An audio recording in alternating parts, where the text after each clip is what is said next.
निरोध के लिए अभ्यास और वैराग्य की आवश्यकता है। चित्त की जो दशा है उस पर कहा कि चित्त है क्या, जिसे हम लोग सामान्यतः मन कह सकते हैं। है तो मन ही। कबीर साहब जी ने भी चित्त कहा है, जगह जगह कहा है, मन भी कहा है, चित्त भी कहा है। बुझ बुझ पंडित मन चित लाए, दोनों बातें, मन चित लाए। चित चंचल मन चोर, चित चंचल मन चोर। इस प्रकार से चित्त के विषय में साहब का भी कहना है, लेकिन है एक ही बात। तो चित्त की धारा दोनों तरफ बहने वाली है। दोनों प्रकार के चित्त होते हैं, अच्छे भी खराब भी, सहायक भी। वो शुरू में कहा था मैं क्लिष्ट अक्लिष्ट, ये भी कहा था। वो क्लिष्ट भी है, अक्लिष्ट भी है, योग में सहायक भी है, साधनम सहायक भी है, और साधनम अवरोध भी पैदा करते हैं। उस पर व्यास भाष्य में जो भाष्य करते समय व्यास ने लिखा है, उसको गुरुदेव जी ने भी अपने भाष्य में उद्धृत किया है। चित्त नदी नामो भयतो वाहिनी, वहति कल्याणाय वहति पापाय चा। ये चित्त नाम की जो नदी है, दोनों तरफ बहने वाली, उभय तो वाहिनी, उभय दोनों तरफ। तो कौन कौन से? तो वहति कल्याणाय, कल्याण की तरफ, वहति पापाय, और पाप की तरफ, विषयों की तरफ उन्मुख होने। उस पर और व्याख्या भी लिखे हैं, और भी वो लिखे हैं कि जो विषय निम्ना तो वो पाप वहा है, विवेक की धारा में जो बहे वो कल्याण वहा है। ये दोनों प्रकार की है। कई बार सबका अपना अनुभव है, कई बार चित्त सुलझा हुआ रहता है और कई बार उलझा हुआ रहता है। सामान्य व्यक्ति का भी ये स्तर होता है, सामान्य व्यक्ति की भी ये स्थिति आती है। तो उस चित्त के वृत्तियों को दूर करने के लिए, निरोध करने के लिए एक बात और ध्यान दीजिएगा, चित्त को नहीं समाप्त करने की बात कहते हैं, वृत्तियों को। मैं कल कहा था जैसे पानी में तरंग, तो पानी समाप्त नहीं करना है, तरंग समाप्त करना है। पानी हो और तरंग ना हो। मन समाप्त नहीं किया जा सकता, मन की तरंगे समाप्त की जाती। इसलिए आप लोग शायद वो भजन सुने भी होंगे, मन की तरंग मार लो बस हो गया भजन। ये नहीं कहा गया मन को मार लो बस हो गया भजन। वो कहा भी गया होगा कहीं मन मारने की बात, वो भी तरंग की ही बात है, लाक्षणिक यदि उसका अर्थ करें तो। क्योंकि मन मरेगा कैसे? जब आप साधना काल से जब उठेंगे, जिसको उत्थान काल साहब गुरुदेव जी ने लिखा है, उससे जब उठेंगे आप, तो फिर उठना, चलना, फिरना, खाना, पीना, सोना, जागना किसके द्वारा करेंगे? मन के साक्षित्व में ही तो है। तो उस समय जो मन होगा वह परिशोधित होगा, सहायक होगा व्यवहार के लिए। और जिस मन और चित्त की बात कही जा रही है वो बंधनदायी है, उद्वेगित करते हैं, आंदोलित करते हैं, इसलिए उसके निरोध की बात कही जाती है। और उस निरोध के लिए अभ्यास और वैराग्य की आवश्यकता है। और अभ्यास और वैराग्य के विषय में संक्षिप्त में ये भी कहा था कि ये सकारात्मक साधन है, प्रयास दोहराना, तत्र स्थितो यत्नो अभ्यासः।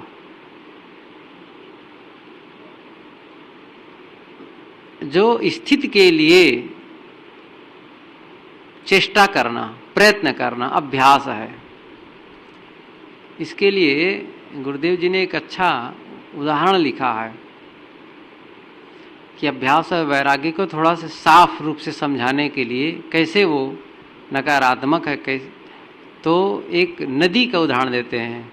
नदी की धारा पूरब को जा रही है और उस धारा को बदलना है, तो नदी की धारा में बांध बांधते हैं, एक लंबा बांध बांध दिए और एक नहर खोल दिए। तो पानी की धारा रुक गई और पानी नहर में जाने लगा।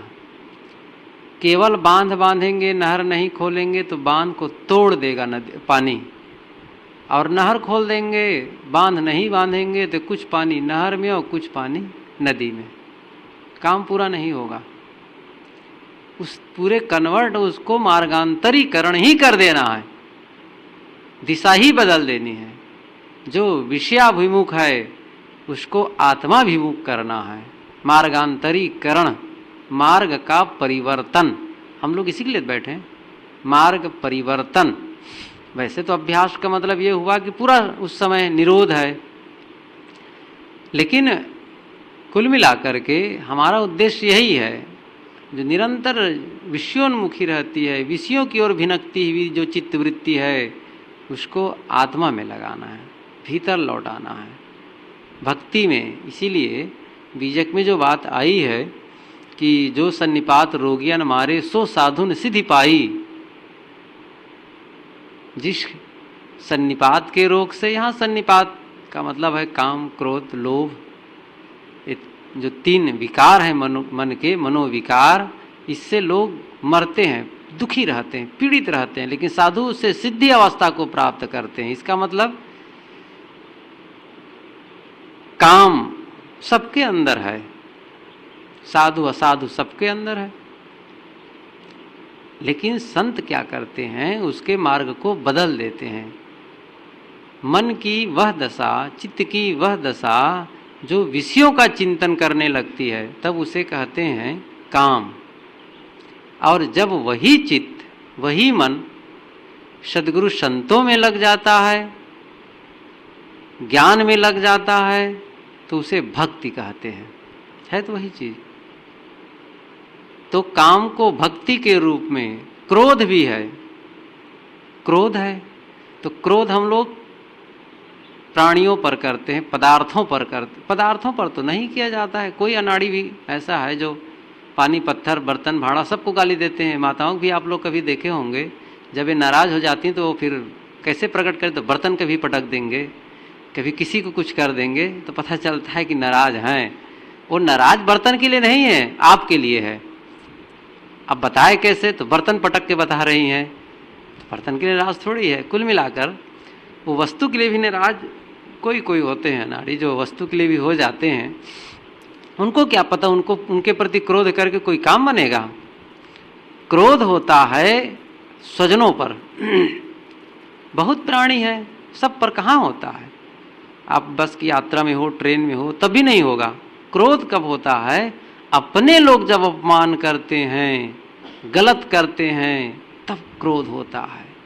क्रोध है, संतों के अंदर भी क्रोध है, लेकिन संत दूसरों पर क्रोध नहीं करते, अपने पर करते हैं। अभी तक मेरे में इतने दोष बाकी हैं, इतने दिन से साधु वेश, इतने दिन से भगत का वेश, अभी भी काम के कीचड़ आ जाते हैं, धिक्कार है। क्रोध करता है, डांटता है वो मन को, मूर्ख क्या कर रहा है तू इतने दिन से, डांटा। और ये भी जानते हैं आप लोग, जिस पर क्रोध होता है उसको सामने खड़े नहीं रहने देना चाहिए, भगा देना चाहते, भगो यहाँ से, सामने ना रहो, बिल्कुल ठीक नहीं होगा। बस यही बात है। क्रोध करते हैं संत भी, लेकिन अपने विकारों पर डांटते हैं। क्या बताएं, इतना समय बीता लेकिन अभी भी वही शिथिलता, वही कमजोरी, वही आलस, डांटा। क्रोध किए लेकिन दूसरों पर नहीं, अपने विकारों पर, दोषों पर। तो क्रोध को वैराग्य के रूप में बदल दिए फिर। और लोभ भी है, हम लोग को लोभ किसका है, पदार्थों का, सम्मान का। कोई हमें वस्तु दे दे, कोई हमको अच्छा कह दे, कोई हमारी प्रशंसा कर दे, इसके बड़े लोभी बने रहते हैं। लोभ, धन का लोभ, पद का लोभ, प्रतिष्ठा, बहुत से लोभ हैं। लेकिन संत इसका, पदार्थों का लोभ नहीं करते हैं, ज्ञान का लोभ करते हैं। जहाँ जाते हैं वहाँ से ज्ञान प्राप्त करते हैं। न केवल किसी की अच्छाइयों से, बल्कि लोगों की बुराइयों से भी वह ज्ञान ग्रहण करते हैं। ये बड़ा अद्भुत बात है। आप लोग कहेंगे, अरे भाई किसी के सद्गुण को देखकर तो ज्ञान हो सकता है, दुर्गुण को देखकर कैसे होगा? बहुत बढ़िया होता है, दुर्गुण देख करके भी ज्ञान होता है। गुरुजी एक दिन कह रहे थे, आप लोग भी सुने होंगे, ये पूरी प्रकृति खुली किताब है, पढ़ सकें तब तो, पढ़ नहीं मिलता है। साहब ने इसीलिए हम लोगों के लिए व्यंग किया है, ऊपर की दो गई हियों की गई हिराए, कहीं कबीर जाकी चारी गई ताको का हो पाए। दोनों आंख तो दिख नहीं रहे तुम्हारे, अब भीतर के भी आंख से अंधे हो गए हो, देखते नहीं हो संसार में लोग रोज मरते जा रहे हैं, फिर भी वही गलत कर्म कर रहे हो, डांटते हैं। तो ये खुली किताब है। तो सबसे अच्छाइयों से भी किसी की, आप लोग, मैं याद दिला दूं, गुरुजी की एक पुस्तक है मानस मणि, कोई पढ़ा हो भाई, पढ़ना चाहिए। तो मानस मणि में क्या है कि रामचरित्र मानस के पात्रों की शिक्षा और प्रवचन आचरण से शिक्षा लेना। उन्होंने जो आचरण किया, जो उन्होंने उपदेश किया, जो कुछ कहा, जिया, उसके आधार पर शिक्षा। तो आप राम के भी, भरत की शिक्षा प्रवचन से, दशरथ के, और भी बहुत, सीता के तो लिखे हैं, रावण के भी, कई से भी, मंथरा से भी। आप लोग ये कैसे, वो भी है, इतना ज्ञान उनसे भी मिलता है। ये उदाहरण मैं दिया करता हूँ। सुकरात से एक बार किसी ने पूछा कि ये बताइए आपके गुरु कौन है। कई लोगों ने पूछा मिल करके। सुकरात ने कहा, बड़ा अल्हड़ संत थे, मस्त मौला, कहे कि मेरे गुरु को जानना चाहते हो कि हाँ हाँ बताइए, आप इतने महान संत, आपके गुरु कौन थे। उन्होंने कहा, मेरे गुरु, ये संसार में जितने मूर्ख लोग हैं वे सब मेरे गुरु हैं। कहा, गजब है, आप भी मजाक करते हैं इतने बड़े संत हो करके, आप इतने बड़े संत, क्या आपके गुरु कोई मूर्ख होगा। कहीं मानो मेरी बात, मैं ये देखता हूं कि लोग इनको मूर्ख क्यों कहते हैं, कौन सा ऐसा गलत काम कर रहा है जिसके नाते यह मूर्ख कहला रहा है। बस वही गलती मैं नहीं करता, इसलिए ये जितने मूर्ख हैं सब मेरे गुरु हैं। ये शक्ति तो हो, ये ढंग भी तो हो, समाधान का उपाय तो, सकारात्मक दृष्टिकोण तो हो, कैसे ज्ञान नहीं मिलेगा। तो लोभ, बात ये हुई कि लोभ को ज्ञान के रूप में बदलती है मार्गांतरीकरण। यही अभ्यास और वैराग्य का भाव यह हुआ कि अभ्यास, सकारात्मक साधन को दोहराते जाना। हम लोग बारंबार क्या करते हैं, यहाँ बैठ करके मन नहीं रुकता, फिर लाकर वहीं फिर लाते, फिर स्वर योग, फिर स्वर योग, उब जाता है आदमी। स्वर स्वर, अरे क्या स्वर सर, साधारण आदमी तो उब जाएगा, लेकिन बारंबार कहते हैं फिर वहीं टिकाओ, फिर वहीं टिकाओ। ये क्या है, ये अभ्यास है। किससे हटाओ, जो अपना नहीं है, ये वैराग्य है। नहीं चाहिए, मैं कल कहा था ना, नहीं नहीं। एक संत ने लिखा है, शायद सुंदरदास जी ने, कि नाही नाही करत रहे सोई तेरो रूप है। इसीलिए एक विद्वान ने लिखा है, कबीर की साधना अस्वीकृति की साधना है। अस्वीकार, जो सब कुछ को अस्वीकार करता है वह अपने आप को पाता है, अपने आप में स्थित होता है। कुछ भी लिया, पूरा मोक्ष रूपी देवता के सामने नंगा होकर जाना पड़ेगा। कोई भी आवरण रखे वो अस्वीकार देगा ना, बिल्कुल नहीं, एकदम खाली, बिल्कुल खाली, थोड़ी भी रेखा नहीं चलने वाली उसके पास। इसलिए वैराग्य नहीं चाहिए। मुझे क्या चाहिए संसार में, कुछ भी तो नहीं चाहिए। मेरे लायक क्या है संसार में, संसार में एक कण भी मेरा नहीं है। पहली बात तो संसार भी मुझे नहीं चाहता, ये भी ध्यान दीजिए। हम लोग समझते संसार हमें चाहता है, बिल्कुल गलत बात है। संसार तो ऐसा है, हमारे समस्त मोह के अवलंब को, आधार को वो तोड़ते जाता है। प्रकृति का नियम ही ऐसा है, सब मोह के जो आधार हैं तोड़ते हैं। जिस पर बहुत मोह है उसका मन को बदल देगा, शरीर बदलेगा, अरे बहुत कुछ बदलता है, मोह तोड़ता है। लेकिन हम ऐसे मूढ़ जीव हैं कि वहाँ सटाकर तहीं लगा दें, फिर दूसरी जगह, फिर तीसरी जगह लगाते रहते हैं। शरीर में मोह है तो शरीर को परिवर्तित कर रहा है, बाल पक रहे हैं, दांत टूट रहे हैं, आँख कमजोर रही, इसके मोह को तोड़ रही है प्रकृति। लेकिन नहीं, फिर उस पर मोह, फिर आसक्ति। तो ये वैराग्य जब होगा तब मन विश्राम पाएगा। इसलिए यहाँ यदि कोई न साधना में मन लग पाता हो, मन एकाग्र न होता हो, तो इसको दूसरे का दोष न माने, अपनी कमजोरी माने। और इस कमजोरी को आप यहाँ से भागकर भी नहीं दूरी कर सकते, यहाँ रहकर ही दूरी कर सकते हैं। बारंबार जब सुनेंगे, वैराग क्यों नहीं बढ़ता है? वैराग इसलिए नहीं बढ़ता है, न हम संतों के संग करते हैं, जो वैराग्यवान है उनका साथ नहीं करते, ऐसे पुस्तकों को नहीं पढ़ते, मनन चिंतन नहीं करते, बारंबार क्षणभंगुरता पर सोचते नहीं, कहाँ से वैराग्य बढ़ेगा? रात दिन उसी में उलझे रहते हैं, व्यवहार व्यवहार, नहीं हो पाएगा। इसलिए अभ्यास और वैराग्य, और ये स्थिरता कब आएगी इसमें?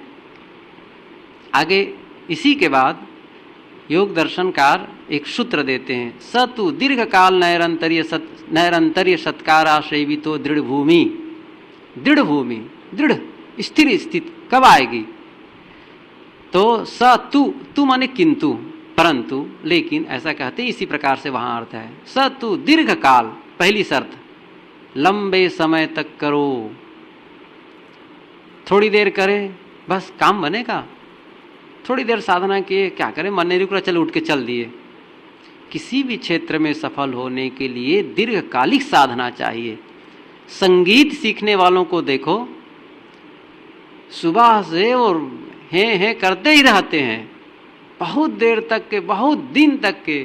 साहब ने वहाँ पर लिखा भी है कि एक संगीतज्ञ किसे एक लड़का प्रभावित हुआ, जाकर कहा कि मैं भी आपके समान संगीत सीखना चाहता हूँ, संगीतज्ञ होना चाहता हूँ। उन्होंने कहा बहुत सरल है, बहुत बढ़िया हो जाओगे, कि 30-35 वर्ष तक अभ्यास करिए।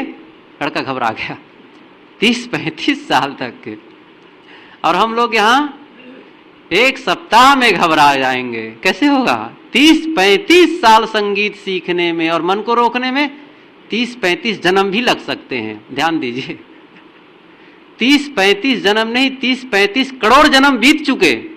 ये तो संख्या बता रहा हूं, असंख्य जन्म बीत चुके, काम नहीं हुआ है, और अब सोचते हैं कि मन नहीं रुक रहा इसलिए घबरा जाएंगे।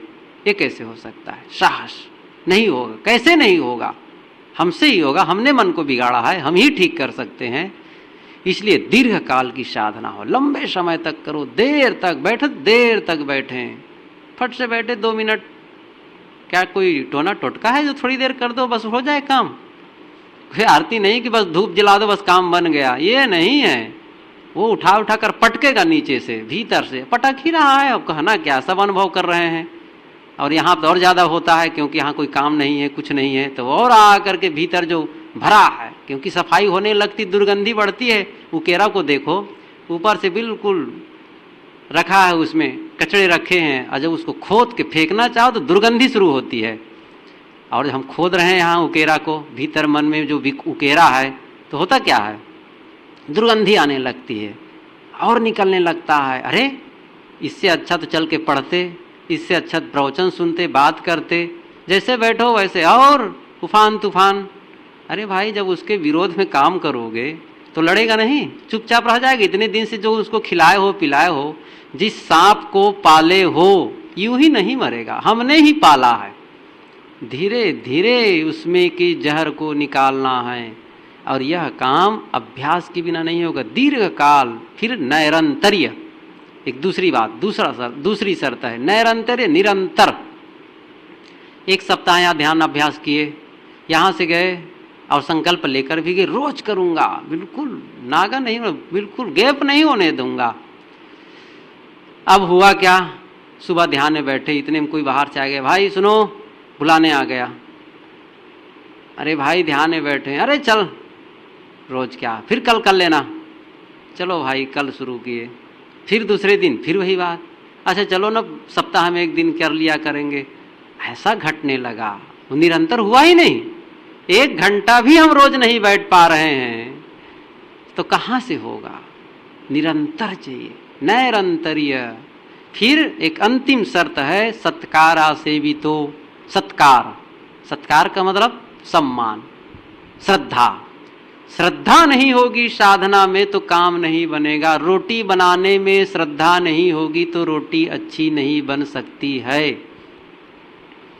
जब देवियाँ नाराज हो जाती हैं तो रोटी जल जाती है, कच्ची रह जाती है। और जिस दिन श्रद्धा होती है, देखो मस्त सब्जी, चावल, दाल, रोटी बढ़िया बनती है। श्रद्धा चाहिए, यहाँ भी श्रद्धा की आवश्यकता है। किसमें? साधना में श्रद्धा। साधना मेरा काम है, मुझे दिखाना नहीं है दुनिया के वालों को, मुझे अपना काम करना है अपने लिए। इसलिए श्रद्धा, समर्पण भाव। जब समर्पण भाव होता है साधना में, तब साधक को कोई कहना पड़ेगा, बारंबार कहना पड़ेगा ध्यान में बैठो। वो जिस दिन ध्यान में बैठने को नहीं पाएगा, उस दिन वो बेचैन रहेगा, अरे हुआ क्या, कैसे बीता, कैसे होगा काम, ठीक नहीं हुआ, मेरा क्रम टूट रहा है, कैसे उसको पूरा करूं, इस कमी को पूरी कैसे होगी यह कमी, ये बारंबार उसके मन में खटक होगी। जो खुटकार बेग नहीं लागे हृदय निवारहूं को हो। शत्रु कवि ने कहा है खुटकार, खुटका एक प्रकार से अंदर में एक कमी का अनुभव कि खुटकार बेग नहीं लागे, विकारों को जीतने के लिए मन में खटक नहीं है, चिंता नहीं है कि जल्दी इसको जीत दूं, समाप्त करूं। तो समझ लो हृदय में कोह विकार हैं, विकारों के मल हैं, इसलिए चिंता नहीं हो रही है। विकारों को जीतने के लिए, एकदम मन को एकाग्र करने के लिए विकारों के मल को दूर करना है। तो बात ये हुई थी कि दीर्घकाल नैरंतर्य सत्कारा सेवित, लंबे समय तक करते रहिए। जीवन भर करना, लंबा समय क्या है, साधना कब तक करना है, अरे जीवन भर करना है और रोज करना है। रोज जब विकार आ सकते हैं तो क्या रोज उसको दूर करना नहीं चाहिए, क्योंकि ये संभावना है विकार आने की। खिड़की और दरवाजे ये हर घर वाले बनाते हैं, आप लोगों के घर में भी होना चाहिए, मैं ऐसा अंदाज लगाता हूँ, क्योंकि हमारे आश्रम में है, दरवाज़ा है, खिड़की है, क्योंकि दरवाजे से जाना होगा, खिड़की से हवा प्रकाश चाहिए, ये आवश्यक है। किसी भी मकान के लिए खिड़की और दरवाजे आवश्यक हैं। क्यों बताएं ना, जाने आने के लिए दरवाजे चाहिए, हवा प्रकाश के लिए खिड़की चाहिए। लेकिन ये भी जानकारी होनी चाहिए, जानते भी हैं कि उन्हीं दरवाज़ों और खिड़कियों से धूल और कचड़े भी आते हैं। नहीं आते हैं, कहाँ से आते हैं? तब क्या करो, अरे धूल आती है, कचड़े आते हैं, तो लाओ उसको ईंटा से जोड़ दो, पूरा पैक कर दो। होगा ऐसा? नहीं कर सकते, वो आएंगे ही और खुले भी रखना पड़ेगा। तब झाड़ू लगाते हैं, सुबह शाम दोपहर झाड़ू लगाते हैं।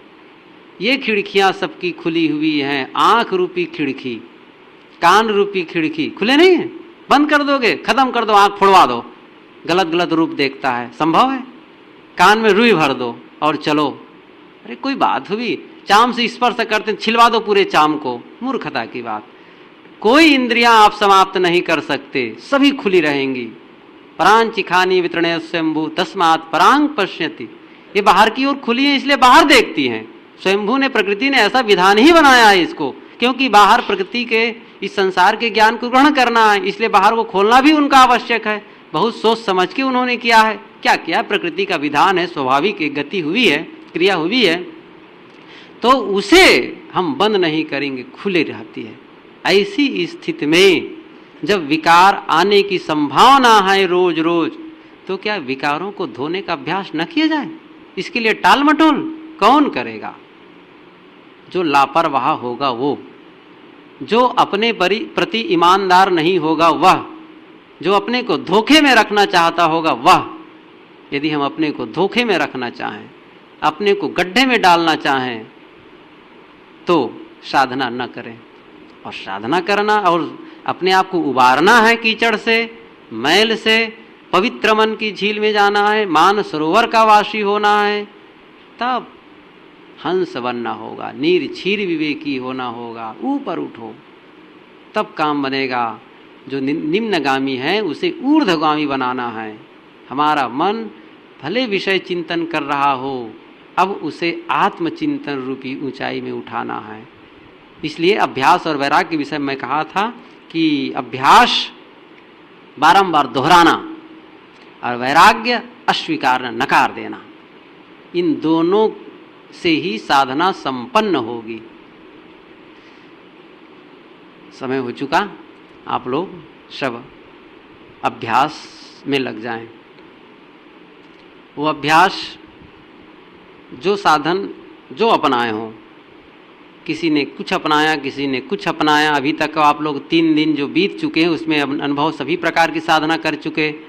दृष्टि योग, स्वर योग, साकार योग। साकार योग भी बताया था, भी कोई अपने इष्ट पर करे, ध्यान केंद्रित करे, कोई बात नहीं, करे चलेगा। शुद्ध अवलंब हो, अपवित्र ना हो, जिसके आधार लेने से मन में विकार हो। मैं कहा था ना, कोई अपनी पत्नी का, कोई पति का, कोई प्रेमी का करने लगे, और एकाग्रत होगा, लेकिन उससे क्या होगा, विकार ही तो आएगा, मूर्खता का काम। इसलिए वैराग्यवान विषयम व चित्तम, वैराग्यवान का मन में चित्त में विषय बनाया उसे, तभी मन एकाग्र होगा और शुभ होगा, उससे फल अच्छा आएगा। फिलहाल यह सब साधना करते करते दृष्टा अभ्यास भी करना है, और कल सघन रूप से दृष्टा अभ्यास हमें प्रारंभ करना, इसलिए आज उसका समय समय से अभ्यास, कुछ नहीं आधार हो, केवल विचारों को देखें और छोड़ते जाएं, बारंबार आए फिर छोड़ो, ये अभ्यास करना पड़ेगा। हम सब इसी अभ्यास में तदगत हो जाएं।